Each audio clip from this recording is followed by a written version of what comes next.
Gas station owner 58-year-old Rick Chow is accused of chasing 14-year-old Cyrus Carmick Belton from his store and fatally shooting him after he was mistaken for shoplifting.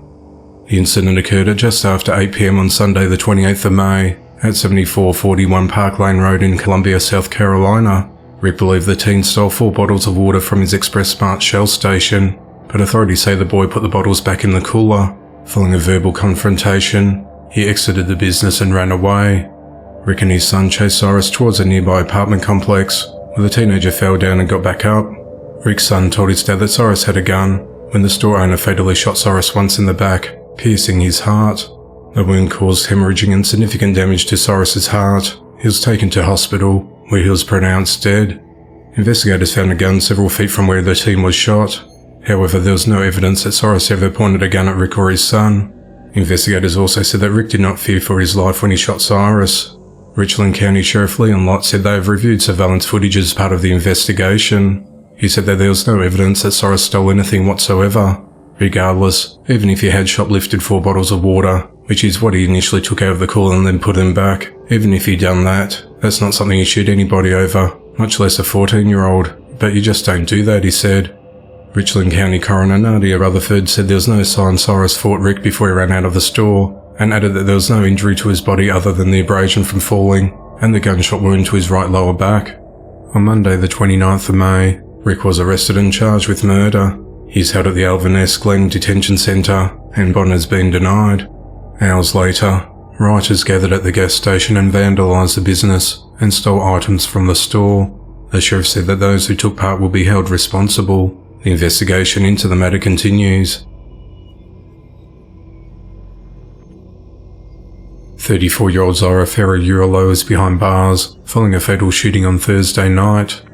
At around 7:30 p.m. on the 25th of May, authorities responded to an apartment at 9610 Arrow Ridge Drive in Louisville, Kentucky on reports of a shooting. When officers arrived, they found a man inside the bedroom with a gunshot wound to the head. Medics pronounced him dead at the scene. He was identified as 66-year-old Jason Strongbringer. Investigators said that Jason reportedly hit Zara in the head with a wrapping paper roll during a verbal altercation. Upset, Zara then retrieved a handgun and shot the man in the head. Zara allegedly admitted to the crime and was arrested and charged with murder. Zara is held at the Louisville Metropolitan Department of Corrections with bond set at $250,000. The investigation into the matter continues. A man is behind bars and is accused of fatally shooting another man inside a motel room. At just after 10:30 p.m. on Wednesday the 24th of May, authorities responded to the Budget Motor Inn at 2151 North Jamestown Drive in Petersburg, Virginia on reports of an unresponsive man. When officers arrived, they found 54-year-old Brian Chambers with a gunshot wound, and he was pronounced dead at the scene. During the investigation, authorities identified Raymond Ruffin, whose age has not been disclosed, as the suspect. On Wednesday the 31st of May, he was arrested and charged with second-degree murder, use of a firearm and possession of a firearm by a known felon. Brian, who was a travelling tattoo artist and painter, was well known to the Petersburg community. He was the owner of Bad Monkey Tattoo and went by the name of B-Train. Friends and clients remember Brian as a talented painter who loved to show off his art. Donna Guernsey said, "I just couldn't believe it. He was so full of life. He was amazingly talented. He came to us and he was awesome." She said he had been to her house just days before his death, and she showed off a new tattoo he did for her. Authorities have not disclosed the motive in the killing, as the investigation into the matter continues. A man and a woman are accused of beating a Sonic manager after incorrectly receiving jalapenos on a hot dog over the weekend.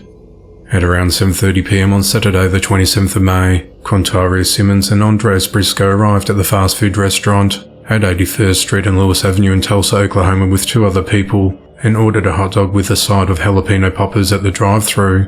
The group, however, received a hot dog with jalapenos on it, triggering an argument between them and the Sonic employees. The manager stepped in to try and defuse the situation, only for Quantaris to get out of the vehicle and attempt to enter the closed-off section of the restaurant. When the manager tried to stop him, Quantaris dragged the man outside and began beating him, punching him repeatedly and body slamming him to the ground. Andreas got out of the vehicle and joined in the fight, after still being upset at the order. Andreas then threw punches, but ended up hitting Quantaris more than she hit the manager. The manager was hospitalised with several injuries. The suspects were tracked down to the Red River apartment complex in Riverside, where they were arrested for aggravated assault and battery.